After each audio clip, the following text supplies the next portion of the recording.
할렐루야. 오늘도 선포되는 이 말씀 속에서 하나님의 은혜를 우리 다 함께 만날 수 있기를 축복합니다. 지난 시간 우리가 배웠던 것처럼 하나님께 부름을 받고 바알과 아세라 신전을 헐어버린 기드온이 오랫동안 이스라엘을 괴롭히던 미디안과 싸울 준비를 마쳤습니다. 이제 기드온은 미디안과 싸우기 위해서 아침 일찍이 하롯셈 곁에 진을 쳤다고 했습니다. 이 미디안의 진영은 이곳에서 그리 멀지 않은 모래산 골짜기에 있습니다. 이제 기드온과 함께 미디안과 싸우겠다고 모인 사람들이 32,000명이라고 했어요. 나름대로 최선을 다해 모인 숫자겠지만 미디안은 135,000명이에요. 이대로 싸움을 한다면 1인당 최소한으로 4명 이상 죽여야지 이길 수 있는 싸움입니다.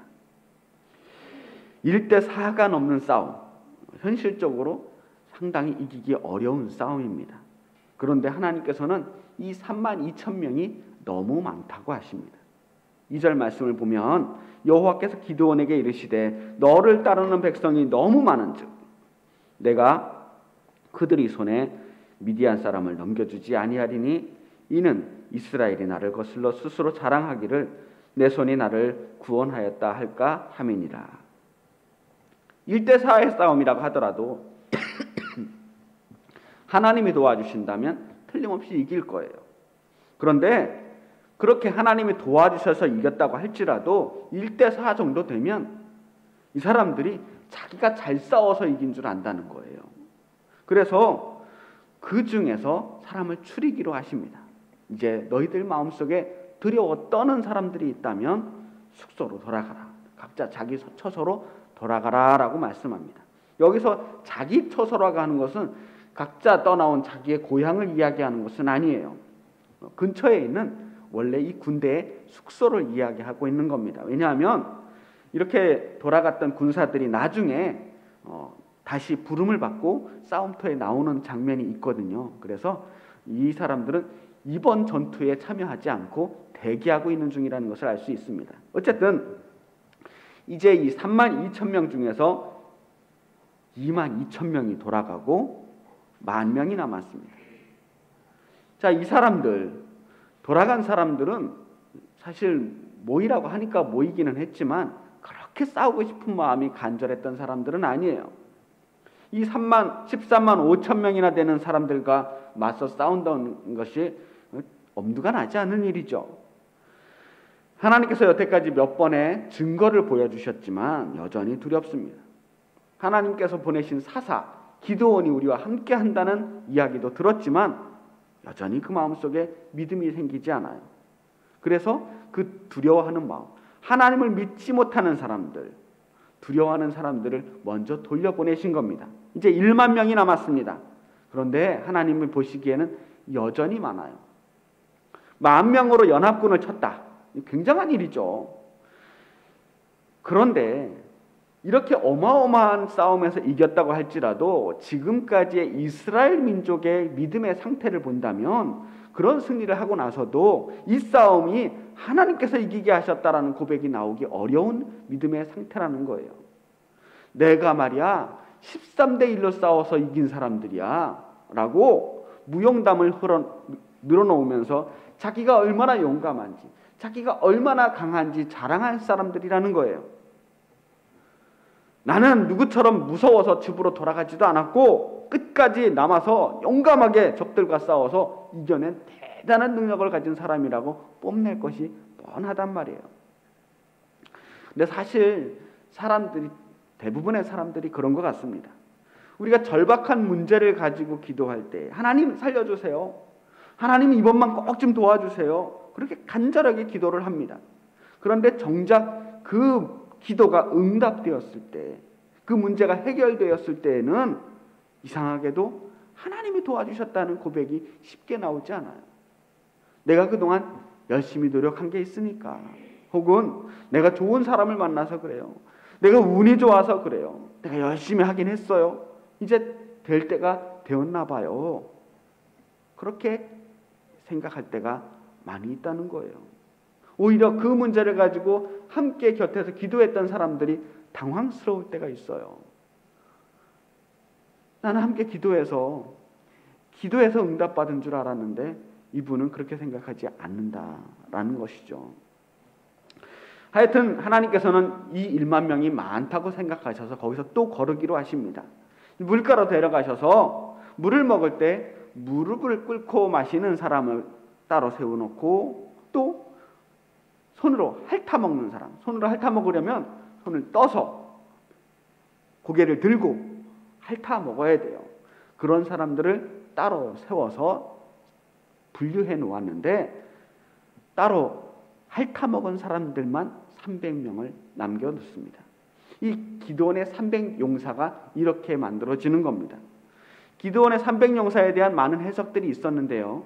그 중에서도 이 머리를 굽히거나 무릎을 꿇지 않고 먹었던 이 300명의 용사들은 물을 먹는 순간에도 사방을 경계하면서 긴장을 늦추지 않는 아주 좋은 전사의 자세를 가졌기 때문에 선택되었다라고 하는 해석이 가장 많은 인기를 받은, 사랑을 받은 해석이었습니다. 실제로 이 300명의 용사들은 정말로 훌륭한 용사였는지 모릅니다. 하지만 오늘 말씀 속에서 사실 이 300명의 용사들이 얼마나 용감했는지는 그렇게 중요하지 않아요. 얼마나 훌륭한 전사였는지가 이야기하고 싶은 게 아니고 도저히 이길 수 없는 숫자를 남기는 것이 중요한 거예요. 이 숫자로는 절대 이길 수 없다라는 생각이 들도록 하는 것이 하나님의 마음입니다. 이 300명의 용사가 아무리 날고 긴다고 하더라도 13만 5천 명을 이길 수는 없는 일이에요. 상식적으로 불가능한 일입니다. 그들의 숫자가 너무나 터무니없이 적기 때문이죠. 하나님이 왜 300명을 선택하셨을까? 이유는 모르지만 분명한 것은 다른 사람들보다 무릎을 꿇고 마시는 사람보다 핥아먹은 숫자가 훨씬 적었기 때문이다. 만약 무릎을 꿇고 먹은 사람이 훨씬 적었다면 하나님은 그쪽을 선택하셨을 겁니다. 하나님께서는 지금 뛰어난 용사를 뽑고 계시는 중이 아니라 이스라엘 백성의 이 전사의 숫자를 줄이고 계시는 중이거든요.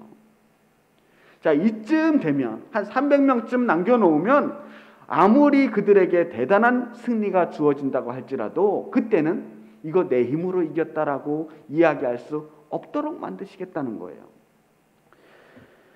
자, 여러분 혹시 2006년도에 개봉했던 영화 300이라고 하는 영화를 혹시 기억하십니까? 이 스파르타 시절의 배경을 두고 한 영화였는데 스파르타 때 그 나라에서 정말 태어날 때부터 용사로 키워진 300명의 몸짱 용사들이 나옵니다. 이 어마무시한 전사들이 페르시아의 수십만 대군에 맞서서 끝까지 목숨을 걸고 싸우는 내용의 영화였어요. 사실 공교롭게도 똑같이 300명이거든요. 그런데 오늘 등장하는 이 기드온의 300용사와 스파르타의 300용사의 이 전투력은 비교할 수조차 없는 거예요. 아까도 봤듯이 기드온의 300용사는 전투력을 측정해서 뽑힌 사람들이 아니거든요. 그냥 물 먹는 자세 하나 보고 뽑힌 사람들이에요. 하여튼 하나님의 방식대로 이번 전쟁을 마쳐야 합니다. 하나님에 대한 믿음이 아니라면 이 작전은 미친 작전이에요. 상식적으로 도저히 이길 수 없는 싸움을 하러 갑니다. 이제 그 유명한 기드온의 300용사들이 이 미디안 진영으로 나아가야 돼요. 그런데 막상 미디안 진영 앞에서 이렇게 내려다 보니까 미디안 군사가 많아도 너무 많아요. 또 두려운 마음이 듭니다. 당연히 두려운 마음이 들죠. 이 기드온조차도 도저히 내려갈 용기가 나지 않아요. 그래서 그때 그 마음을 보시고 하나님께서는 기드온에게 말씀을 하십니다. 자, 9절부터 11절까지의 말씀을 읽어드릴게요. 그 밤에 여호와께서 기드온에게 이르시되 일어나 진영으로 내려가라. 내가 그것을 내 손에 넘겨주었느니라. 만일 내가 내려가기를 두려워하거든 내 부하 부라와 함께 그 진영으로 내려가서 그들이 하는 말을 들어라. 그 후에 내 손이 강하여져서 그 진영으로 내려가리라. 이 기드온이 두려워하는 것을 하나님이 아셨어요. 그래서 그 기드온에게 힘을 주시고 싶으신 겁니다. 일어나 내 진영으로 내려가라. 내가 그것을 내 손에 넘겨주었느니라. 이제 내려가도 돼. 내가 너 이기게 할 거야 라고 말씀하셨는데 아무리 용기를 줘도 기드온은 믿음이 생기지 않아요. 기드온의 믿음은 봐야지 믿는 믿음입니다. 이미 하나님께서 미디안을 너에게 넘겨주었다라고 말씀하셔도 믿을 수가 없는 겁니다. 그래서 하나님께서는 기드온에게 그의 부하라고 하는 부하라와 둘이서 몰래 미디안 진영으로 살짝 내려갔다 오라고 말씀하십니다. 그리고 거기서 하는 말을 좀 들어봐라. 그걸 듣고 나면 용기가 생길 거라는 거예요. 그래서 기드온이 정말 겁이 나니까 혹시나 하고 또 기드온 진영에 몰래 들어갔는데 기드온 연합군이 얼마나 많은지 메뚜기 떼 같고 낙타는 해변의 모래와 같다고 그랬어요. 끝이 보이지 않는 거대한 진영에 사람들이 가득한 겁니다. 그 기가 팍 죽어 있는데 거기서 미디안 사람 둘이서 하는 이야기를 엿듣게 돼요. 7장 13절에 그 말씀이 나오는데 어떤 사람이 자기가 꾼 꿈 이야기를 하고 있습니다. 꿈에 보리떡 한 덩어리가 미디안 진영으로 떼굴떼굴 굴러 들어와서 한 장막을 쳐서 무너뜨리는 꿈을 꾸었다는 거예요. 그러니까 그 꿈을 들은 다른 친구가 이야기하는데 이 꿈은 이스라엘 사람 요아스의 아들 기드온의 칼이 미디안과 그 모든 진영을 무너뜨리는 꿈이라고 해석을 합니다. 기드온이 미디안을 무너뜨리는 꿈. 이 보리떡 한 덩어리가 뭘까?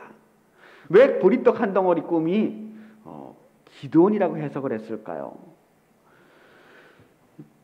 보리떡 한 덩어리를 해석하기가 조금 어려웠는데 원문의 느낌을 최대한 살려서 해석을 한다면 딱딱하게 굳은 보리떡 한 덩어리래요. 돌처럼 딱딱하게 굳은 보리떡 한 덩어리가 돌처럼 떼굴떼굴 굴러와서 미디안을 치는 거예요. 이 말라 비틀어진 보리떡, 그것은 이스라엘 사람들이 당시에 미디안 사람들에게 다 빼앗길 걸 다 빼앗기고 나서 먹을 것이 없어서 어쩔 수 없이 먹었던 그들의 양식이었습니다. 이 일대에서 이 딱딱하게 굳은 보리떡을 먹는 사람들은 이스라엘 사람밖에 없었어요.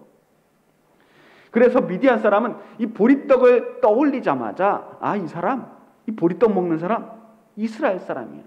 기드온의 군대야 라고 연결지어서 해석할 수밖에 없었던 거랍니다. 자, 이 꿈이 이스라엘이 미디안을 무너뜨리는 꿈이구나. 이 이야기를 미디안 사람의 입을 통해서 듣게 된 기드온은 다시 용기를 얻어요. 하나님을 믿고 나아가기로 합니다.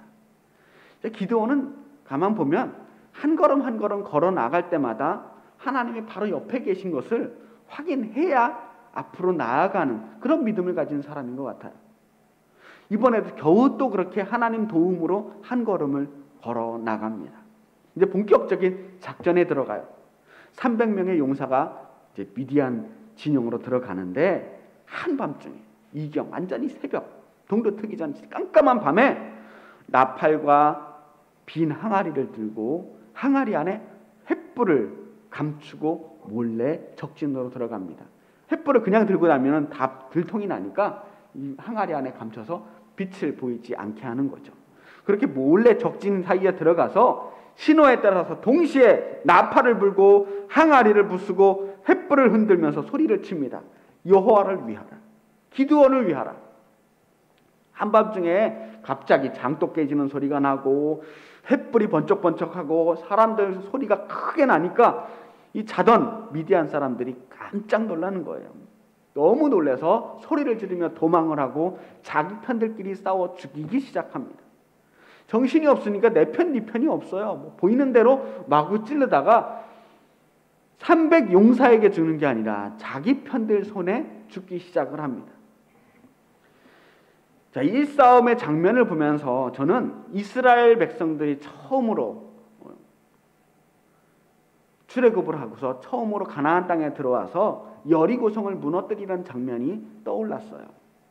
여리고성 무너뜨릴 때 이스라엘 백성들이 잘 싸워서 무너뜨린 게 아니잖아요. 모세를 따라서 여리고성 빙빙 돌았을 뿐이에요. 신호 맞춰서 제사장이 나팔 불 때 소리 크게 한번 질렀더니 여리고성이 무너졌어요. 오늘 기드온의 300 용사의 싸움도 그렇습니다. 그 사람들이 기드온과 함께 미디안 진영에 들어갈 때 무기 들고 간 사람이 없었어요. 나팔과 횃불과 항아리를 들고 갔어요. 그리고 여리고 때처럼 소리를 지르고 나팔을 불었습니다. 300용사들은 싸운 게 아니라 하나님의 말씀대로 순종했을 뿐이에요. 싸움은 자기들끼리 하다 자기들끼리 죽은 거예요. 그리고 미디안이 패배해서 도망을 하기 시작합니다. 자, 얼마나 멋진 장면입니까? 이제 기드온 이야기를 우리가 들을 때에는 보통 여기서 끝을 내요. 자, 기드온의 멋진 승리에 대해서 이야기를 하고 기드온의 그 순종에 대해서 이야기하고 은혜롭게 끝이 납니다. 왜냐하면 여기까지의 이야기가 정말 재미있고 은혜롭고 멋지거든요. 그런데 안타깝게도 기드온의 이야기는 여기서 끝나지 않습니다. 자, 오늘 이 싸움은 하나님께서 싸우신 싸움이에요. 하나님께서 이 싸움을 이기게 하신 이유가 있죠. 제가 싸운 게 아닙니다. 하나님께서 하셨습니다. 하나님이 우리를 이기게 하셨습니다. 이 고백을 듣고 싶은 거잖아요. 그래서 300명까지 줄이신 거잖아요. 그런데 성경을 보면 이 고백이 나오지 않아요. 그들에게는 승리의 마음도 없고 감사의 마음도 없습니다. 기드온은 싸움을 끝내지 않아요.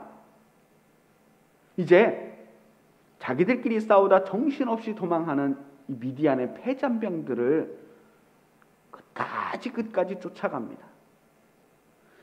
자, 패잔병들이고 많은 사람들이 죽었고 이미 전의를 상실해서 도망하는 사람들입니다. 하지만 아무리 패잔병이라 하더라도 결코 만만치는 않죠. 13만 5천 명 중에 얼마나 죽었는지는 모르겠지만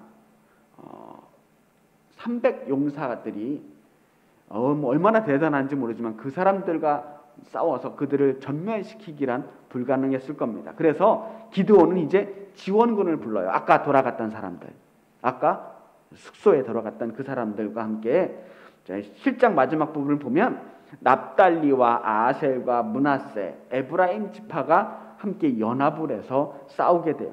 그리고 미디안을 추격해서 두 지도자 오렙과 스앱을 잡아서 죽입니다.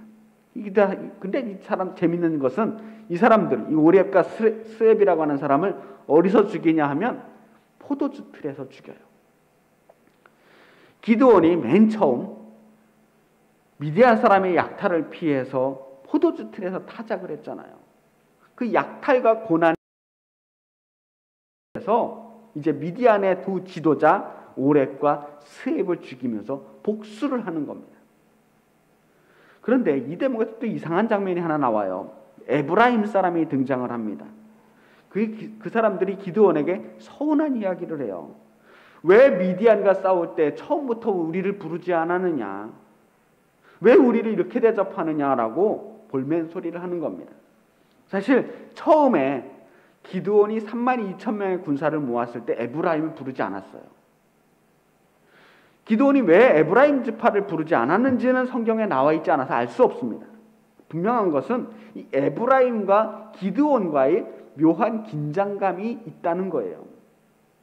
당시에 에브라임은 12지파 중에서도 가장 강력한 지파였고 새로운 지도자가 된 기드온은 분명 그 에브라임 지파와 묘한 경쟁 관계가 있었을 거라고 생각합니다.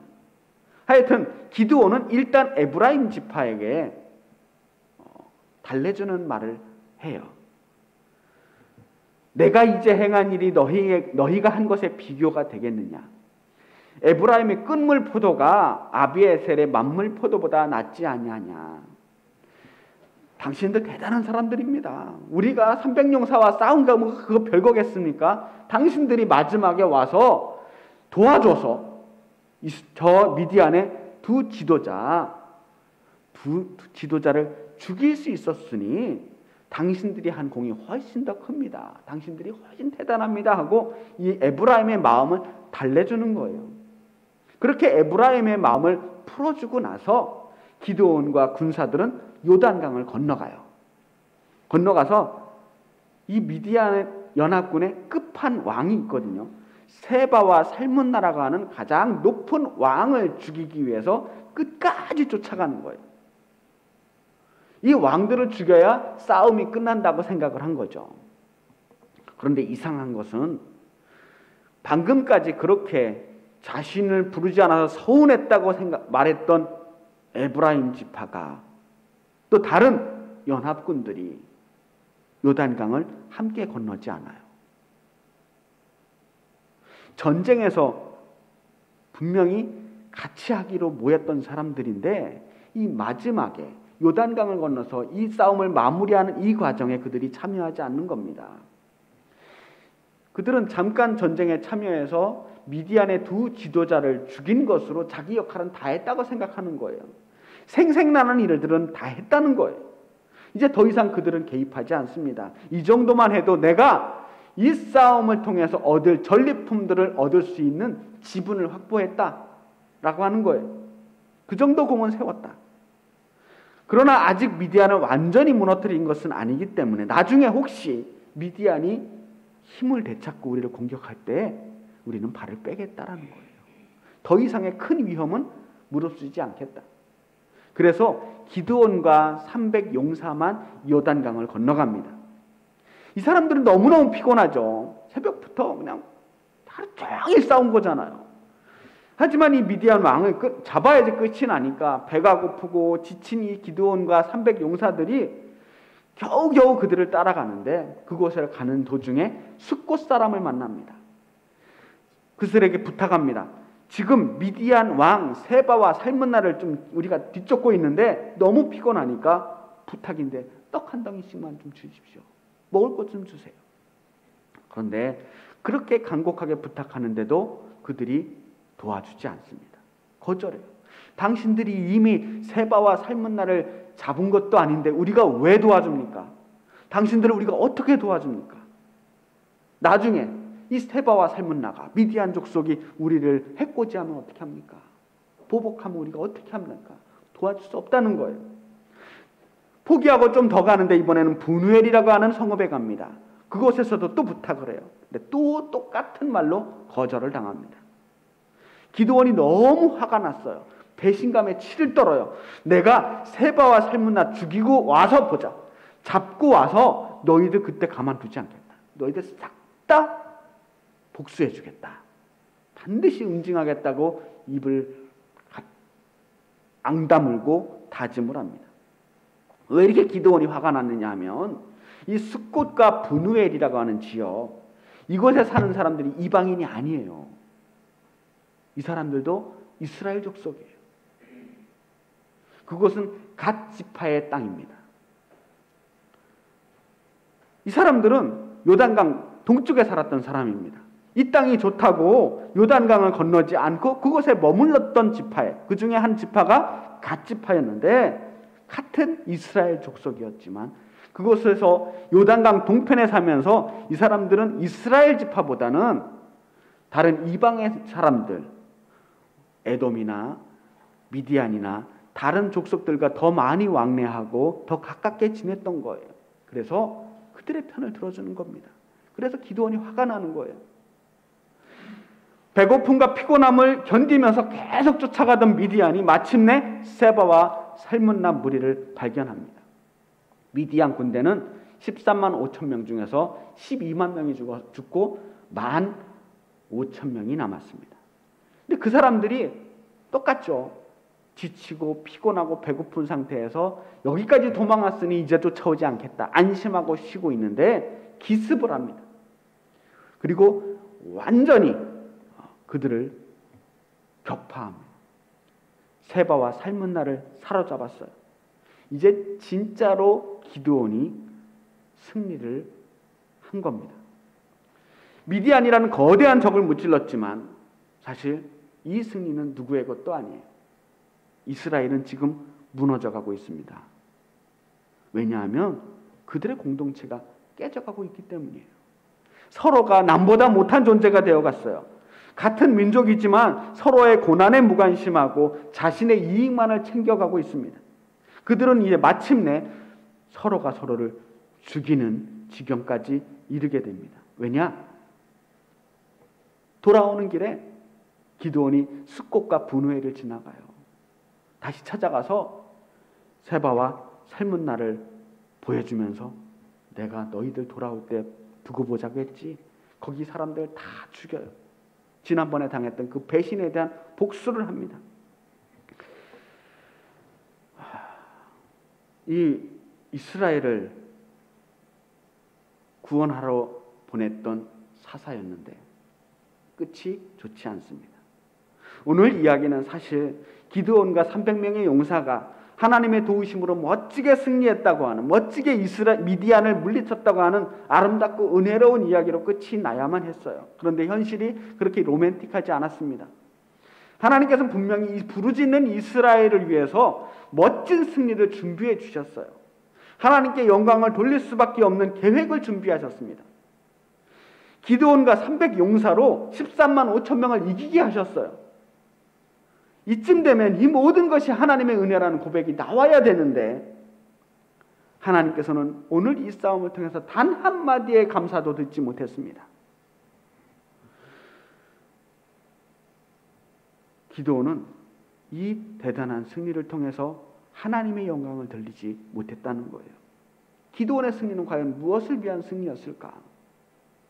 이스라엘 지파는 하나님이 세우신 기드온을 믿지 못했고 여전히 자신의 입속만을 챙기고 있습니다.